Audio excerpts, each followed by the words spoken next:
Rich dad poor dad. Rich dad ఎట్లా నేర్పిస్తాడు, poor dad ఎట్లా నేర్పిస్తాడు. Maybe మీరు చదివే ఉంటారు. What's your biggest takeaway from the book?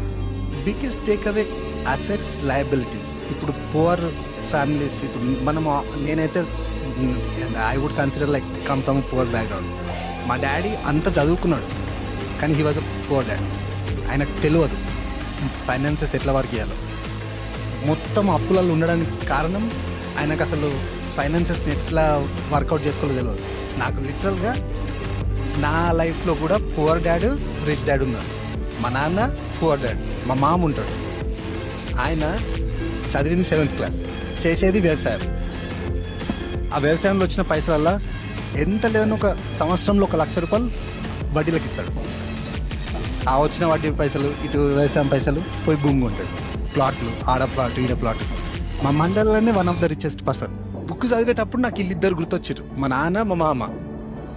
మామ అసెట్స్ బిల్డ్ చేసుకుంటా ఉన్నాడు ఓవర్ టైం. కష్టపడ్డాడు మస్తు. అసలు మా నాన్న కష్టపడ్డంత నాకు తెలిసినంత వరకు, నాకు తెలిసిన సర్కిల్ ఎవరు అంత కష్టపడరు. కానీ మా నాన్న ఈ నాలెడ్జ్ లేకుండే, ఫైనాన్షియల్ నాలెడ్జ్.